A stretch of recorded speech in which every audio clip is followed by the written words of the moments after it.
I'm a digital artist based in Southern California. I have a small business which involves drawing. Check out The Last Airbender, it's great. With my style, I always begin with the outline. I love that illustrative quality. Next, I block in the color. You can snag the color from the reference photography. Notice how the skin tones differ from the hand and the face. This glow was fun. I go over things like how to create this glow in the live stream. Make sure to tune in daily. Next we get to the fun part where we get to render all of the details. This is where we paint in things like the lighting, which includes highlights and shadows.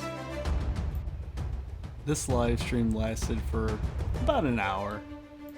If you have any requests, put them in the comments.